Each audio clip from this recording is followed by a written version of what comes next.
Morning दोस्तों। Live class हम लोग अभी नहीं कर पा रहे हैं, उसका कुछ इश्यूज है। इंटरनेट इश्यूज हो रहे हैं यहाँ पर, इसीलिए रिकॉर्डेड क्लास होगा जब तक इंटरनेट का प्रॉब्लम सॉल्व नहीं हो जाता है। ओके, तो हम लोग ने विज्ञान और मापन में 9th क्लास का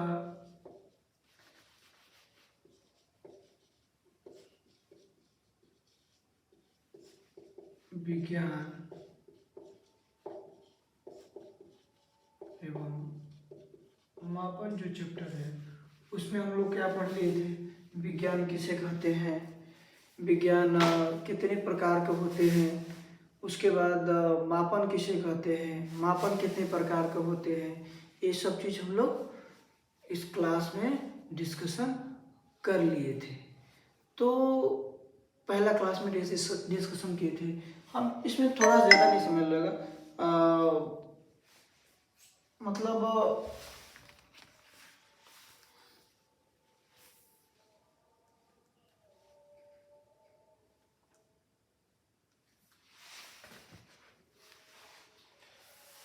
मापन में बाकी रह गया था। मापन कितने प्रकार के होते हैं ये जान गए थे। राशियां कितने प्रकार, एक मूल राशियां होता है, एक व्युत्पन्न राशियां होता है। मूल राशि मतलब आधारी राशियां, और व्युत्पन्न आधारी मतलब बेस, जो खुद के ऊपर डिपेंड होता है, दूसरे के ऊपर डिपेंड नहीं होता है। अब व्युत्पन्न राशियां जो मूल राशियां पर डिपेंड होता है, मतलब ओके। उसके बाद मूल मात्रक आते हैं, मूल मात्रक, और दूसरा व्युत्पन्न मात्रक। इसको बोलते हैं फंडामेंटल यूनिट, इसको बोलते हैं डिराइव्ड यूनिट। ओके, अब वैसी राशि, सिंपल सी चीज, वैसी राशि, ये राशि किसी भी ऑब्जेक्ट का, कोई भी ऑब्जेक्ट होता है, उसको व्यक्त करने के लिए सेल्फ डिपेंडेंट होती है। यानी सेल्फ डिपेंडेंट मतलब खुद पर डिपेंड होती है। वैसी राशि को हम क्या कहते हैं? मूल मात्रा कहते हैं। और दूसरे के बिना किसी की सहायता लिए जो खुद के ऊपर डिपेंड होती है उसे क्या कहते हैं? मूल मात्रा कहते हैं। व्युत्पन्न मात्रा किसे कहते हैं? वैसी राशि जो दूसरे के ऊपर डिपेंड होती है, यानी मूल मात्रा के ऊपर डिपेंड होती है, यानी इसके ऊपर डिपेंड होती है, उसे हम कहते हैं व्युत्पन्न मात्रा। जैसे फॉर एग्जाम्पल मूल मात्रा का, अगर मूल मात्रा का एग्जाम्पल समझेंगे, ओके, तो यहां से यहां मेजर करने के लिए हमने क्या यूज किया? 2 मीटर, यानी लंबाई मेजर करने के लिए क्या करेंगे? ये हमारा हो जाएगा एक ही यूनिट है ना, मीटर। द्रव्यमान मेजर, इसका, इस ऑब्जेक्ट का द्रव्यमान मेजरमेंट करेंगे, यानी द्रव्यमान का मापन करेंगे, तो हमारा क्या हो जाएगा? द्रव्यमान यानी मास, यानी सॉरी केजी, कितने केजी हो गए। तो ये सब जो मात्रक हैं, ये सब क्या है? मूल मात्रक है। लेकिन और कोई बोलेगा इसका क्षेत्रफल निकालो, तो ये हमारा हो गया व्युत्पन्न मात्रक।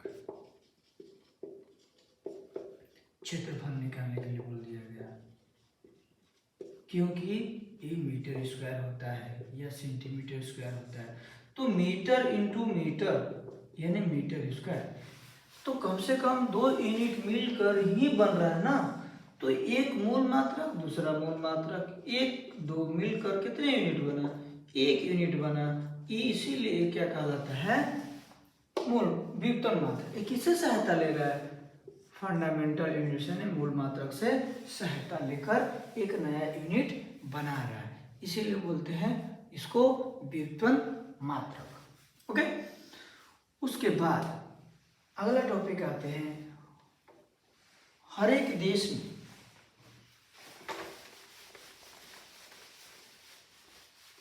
हर एक देश का अलग अलग सिस्टम है, पद्धतियां हैं किसी देश का एमकेएस है, तो किसी देश का सीजीएस है और किसी देश का एफपीएस है। ये क्या है? पद्धति है। पहला एमकेएस मतलब मीटर केजी पर सेकेंड। कोई भी ऑब्जेक्ट हो, किसी देश ने बोला एमकेएस के अंदर इसको हम यहां से यहां तक हम इसको 1 मीटर बोलेंगे, उन्होंने बोला। किसी ने बोला इसका 10 केजी है, फॉर एग्जाम्पल 10 केजी, यानी इसका वेट कितना बोला? 10 केजी। लंबाई कितना बोला? और यहाँ से यहाँ जाने में इसको 2 सेकेंड लगा। तो कहने का मतलब है कि इन तीनों सिस्टमों, तीनों यूनिट को कैसे डोनेट किया? एमकेएस के थ्रू। और वहीं पर किसी ने बोल दिया सीजीएस के थ्रू। अगर सीजीएस के थ्रू देखेंगे तो किसी ने बोल दिया यहाँ से यहाँ तक 2 सेंटीमीटर है। ओके, फॉर एग्जाम्पल, कंप्यूटर में नहीं कर रहे हैं, और यहां से देख लेंगे उसको तो बोलेंगे 100 ग्राम है। ओके, तो फिर यहां से तक सेकेंड सब में है। लेकिन और फिर किसी ने इसी को बोला नहीं, यहां से यहां तक 5 फुट है। फिर किसी ने बोला इसका वजन में बोला ये 50 पाउंड है। किसी ने यहाँ से यहाँ जाने में समय उतना ही। तो मतलब अलग अलग सिस्टम में अलग अलग इसको बोला गया और देखा गया। तो 3 टाइप के सिस्टम, एमकेएस मतलब metre KG second, centimetre gram second, foot pound second, foot होता है फुट पाउंड सेकेंड। 3 टाइप से इसमें देखा गया। अलग अलग, मान लो हम यहाँ का रहने वाले हैं, इस जगह रहने वाला है, मुझे इस जगह काम करना है। यहाँ पर हम सीजीएस सम का यूज कर रहे हैं और यहाँ पे एमकेएस यूज हो रहा है। तो हम यहाँ से यहाँ जाएंगे तो प्रॉब्लम होगा ना जी। तो इन दोनों को दूरियां का कम करने के लिए, लोग को प्रॉब्लम ना हो, तो एक सम्मेलन रखा गया 1960 में। उसको बोलते हैं एसआई। एक सम्मेलन में डिसाइड किया SI unit. Okay, SI unit मूल मात्रक 7 होते हैं इसमें।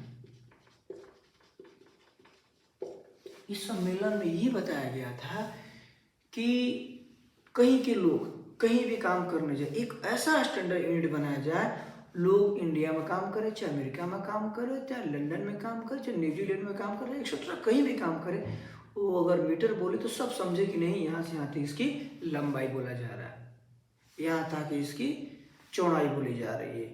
तो वो चीज़ सबको समझ में आए, पूरे वर्ल्ड को समझ में आए, इसीलिए एक सिस्टम बनाया गया एसआई यूनिट। अब अगला टॉपिक आते हैं, यूनिट कैसे निकालते हैं।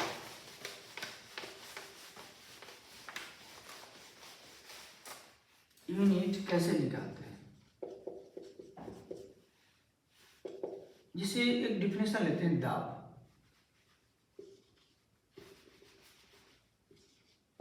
दाब क्या होता है? किसी भी बल अपॉन में क्षेत्रफल, किसी भी ऑब्जेक्ट पर प्रति इकाई, यानी प्रति इकाई लगाया गया बल को प्रति क्षेत्रफल, मतलब यहाँ क्षेत्रफल पर लगाया गया बल को क्या कहते हैं? दाब कहते हैं। प्रति क्षेत्रफल पर लगाया गया बल को क्या कहते हैं? दाब कहते हैं। तो बल कैसा है? न्यूटन। ये हो गया मीटर स्क्वायर, इसे न्यूटन पर मीटर स्क्वायर। ओके, दाब बराबर क्या हो जाएगा? न्यूटन पर मीटर स्क्वायर। दाब होता है जब कोई भी ऑब्जेक्ट पर दबा। दाब और बल में क्या फर्क है? बल क्या होता है? बल इज ए फिजिकल प्रोसेस, दाब इज ए फिजिकल प्रोसेस। ये भी एक फिजिकल प्रोसेस है। बल एक भौतिक प्रक्रिया है जब किसी भी वस्तु पर बाहरी काम करने पर, वर्क करने पर उसकी स्थिति में परिवर्तन ला दे या लाने का चेष्टा करता है। ओके, लेकिन दाब वही करता है किसी भी ऑब्जेक्ट पर प्रति क्षेत्रफल, यानी प्रति इकाई क्षेत्रफल पर लगाया गया जो बल होता है उसे हम क्या कहते हैं? दाब कहते हैं। ओके, इस चैप्टर को खत्म हो गया मेरे हिसाब से, क्योंकि पॉइंट टू पॉइंट गए हम लोग, डीपली गए और ज़्यादा डीपली नहीं गए क्योंकि समय कम है, धीरे धीरे ख़त्म करना है। ओके, अगला चैप्टर में हम लोग पढ़ेंगे, इसका 2-4 क्वेश्चन करेंगे और सिस्टम यूनिट कैसे चेंज करते हैं ये देखेंगे और फिर नेक्स्ट चैप्टर का क्लास होगा, 9th क्लास का नेक्स्ट चैप्टर। और आज थोड़ा नेट का इशू ज़्यादा आ गया था, इसीलिए प्रॉब्लम हो रहा था। सुबह से क्लास ले रहे थे लेकिन नेट रुक जा रहा था। अगले दिन से रिकॉर्डेड क्लास सुबह 5:30 बजे रिकॉर्ड हो जाएगा, अपलोड हो जाएगा। 5 से लेकर 5:30 वाला जो क्लास है वो 5:35 पर अपलोड हो जाएगा रिकॉर्ड कर। उसके बाद 5:30 से लेकर जो 6 तक क्लास है वो 6:15 तक अपलोड हो जाएगा। ओके, इसमें 9th चलेगा और इसमें 10th चलेगा। ठीक है, थैंक यू, ख्याल रखिए।